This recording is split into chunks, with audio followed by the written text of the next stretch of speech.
So I'd like to quote, I think it's a statement by Frank Lloyd Wright, one of the senior most and most respected architects in the world. He said, doctors can bury their mistakes, when somebody dies. An architect cannot. So we are not able to afford a mistake. That's what is very, very distinctive with our profession.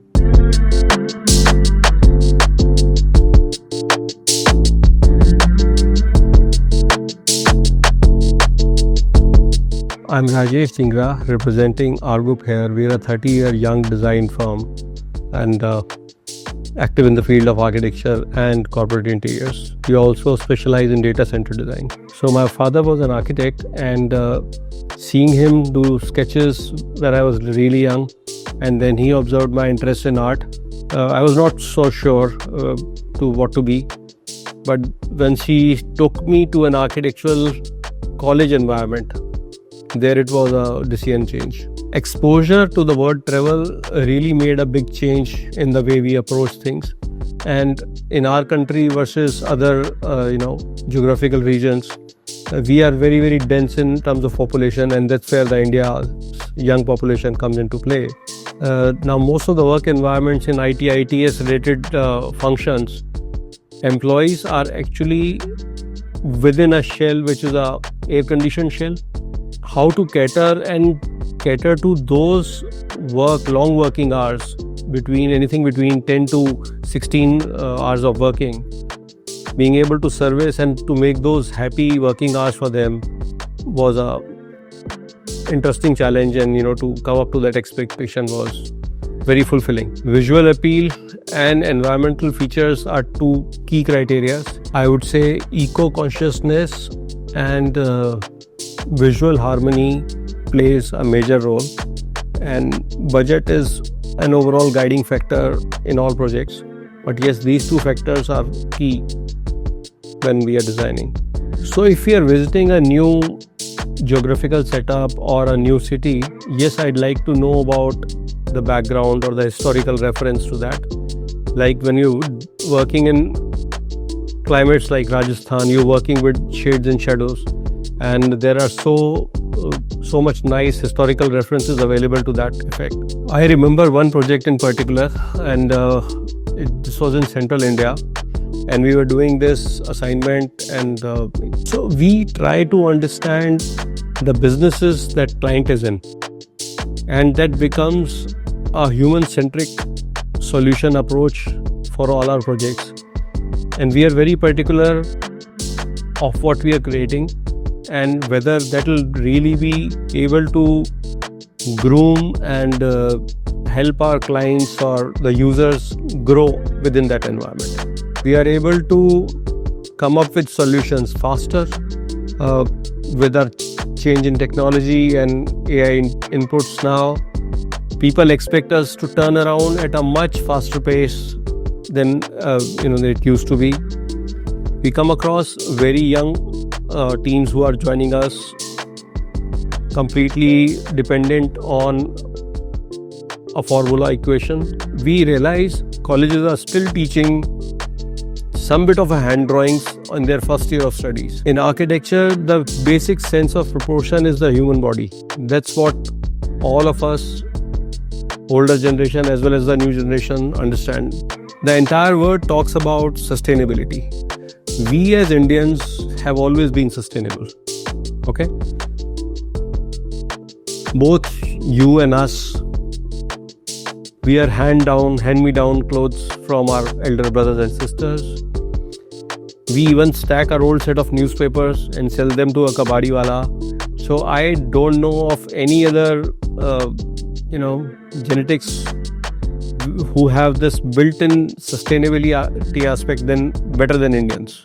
The sustainability part in our design is handled on a case-to-case basis, since we do a lot of interiors in addition to the architectural settings. Use of biophilic elements, upscaling available buildings, upscaling existing materials. We were doing a project for a solar manufacturer or an importing company, and we realized their heights were quite adequate. But on those hours where we were not getting adequate natural lights, we picked up the crates, which are the packing crates, and remodeled the lights completely on those crates. Client was totally unaware as to what we are doing, and when we made a sample prototype, and they were so thrilled and so enthusiastic about it, that brings satisfaction to our job. As far as understanding the material, we are open to going to the exhibitions the new materials are being displayed onto. We are happy to integrate, coordinate with craftspersons. We are happy to understand what are the building techniques or traditional techniques being adopted in a certain geographical belt, and bring some of those elements into our design, which makes it more adaptable, sustainable, and also it provides employment to the local population. So we are from a generation of people who did our entire college career doing hand drawings. We graduated post-graduation, that's when the computers were introduced. And now we are in the generation of AI and ML. It is a huge transformation. So we've been there from completely hand-driven to a completely artificial intelligence approach. That's a big game changer.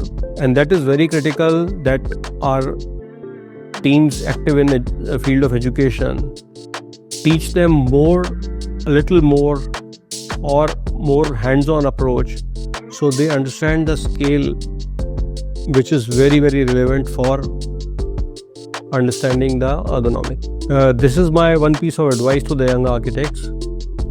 Do not shy away from hard work and be realistic.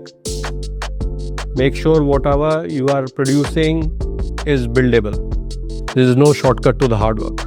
You have to work hard and understand whatever you like, whether you like color, whether you want to play around with materials. Feel free, experiment, but not at client's cost. So energy is really a big thing in the time to come. The way we are consuming and creating data and moving to next level, the amount of fuel it gets consumed in storing all the data is crazy. I look forward to the day or to the younger generation to come up with a solution where we are more and more energy conscious and we are able to recycle some of the used energy.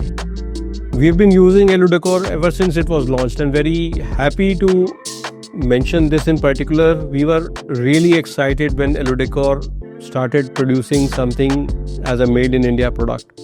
Prior to that, we were only stuck with very limited 2 or 3 brands, established international brands. Post the London fire, we were very happy to interact and note that Eludecor came up with products which were not combustible and fire retardant in nature. But I'd love to do a facade with zinc coated sheets. I believe the colors are completely amazing, and I look forward to do some projects with that.